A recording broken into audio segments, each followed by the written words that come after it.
ইন্নাল হামদুলিল্লাহ ওয়াসসালাতু ওয়াসসালামু আলা রাসূলিল্লাহ আম্মা বা'দ।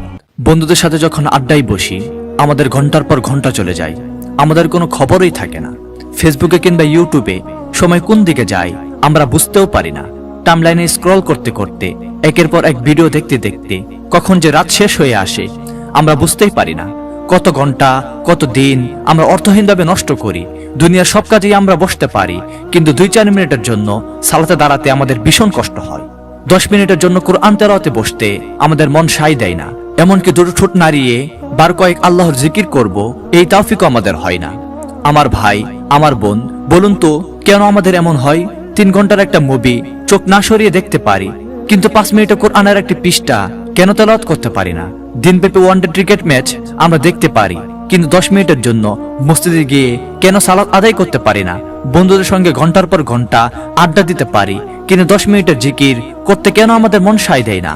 এই প্রশ্নগুলোর একটি উত্তর গুনাহ। আমাদের অন্তরে দাউ দাউ করে জ্বলছে গুনাহের আগুন। এই আগুন আমাদের হৃদয়ের সব সবুজ ফুল ফসল পুড়িয়ে ছারখার করে দিচ্ছে। এই আগুন আমাদের মন থেকে আমাদের আগ্রহ যেটিয়ে বিদায় করছে। ফুজাইল বিন ইয়াত রাহিমাহুল্লাহ বলেন, রাতের তাহাজ্জুদ ও দিনের রোজা থেকে যখন বঞ্চিত হবে তখন বুঝে নেবে তুমি বঞ্চিতদের অন্তর্ভুক্ত। তোমার গুনাহ তোমাকে বঞ্চিত করে রেখেছে, তুমি বন্দী। এক ব্যক্তি ইব্রাহিম বিন আদহাম রাদিয়াল্লাহু তাআলা আনহুকে বলল, আমি রাত জেগে ইবাদত করতে পারি না, তাই আমার জন্য একটা চিকিৎসা বলুন। তিনি বললেন, তুমি আল্লাহর অবাধ্য হয়ো না, তাহলে তিনিই তোমাকে তার সামনে দাঁড় করাবেন।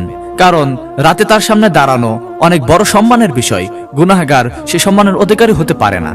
প্রিয় ভাই, এই গুনাহের কারণে আমরা ইবাদতে স্বাদ পাই না, তাই ইবাদত করতেও আমাদের ভালো লাগে না। আপনি যদি আল্লাহর রহমতে ঘেরা সুন্দর একটি জীবন চান, তবে আপনাকে গুনাহ ছাড়তেই হবে। তওবার পানি ঢেলে গুনাহের আগুন নিভিয়ে ফেলতে হবে। যতক্ষণ গুনাহের এই আগুন অন্তর জ্বলবে আপনি সুস্থ হতে পারবেন না। অসুস্থ মানুষের যেমন খাবারের রুচি নষ্ট হয়ে যায়, তেমনি ভাবে গুনাহগার মানুষেরও ইবাদতের রুচি নষ্ট হয়ে যায়। মনে রাখবেন, ভাত পানি হলো শরীরের খোরাক, আর আল্লাহর ইবাদত হলো অন্তরের খোরাক। ইয়াহইয়া বিন মুআজ রাহিমাহুল্লাহ বলেন, মানুষ রোগাক্রান্ত হয় ব্যথা বেদনার কারণে, হৃদয় রোগাক্রান্ত হয় গুনাহের কারণে। তাই অসুস্থ হলে শরীর যেমন খাবারের স্বাদ পায় না, তেমনি ভাবে গুনাহ করলেও হৃদয়ে ইবাদতের স্বাদ পাওয়া যায় না। তাই হে আমার ভাই ও বোন, আপনি যদি ইবাদতের স্বাদ পেতে চান, আপনাকে গুনাহ থেকে সম্পূর্ণরূপে তওবা করতে হবে। আল্লাহ তাআলা আমাদের সকলকে তৌফিক দান করুন। আমিন ইয়া রাব্বাল আলামিন।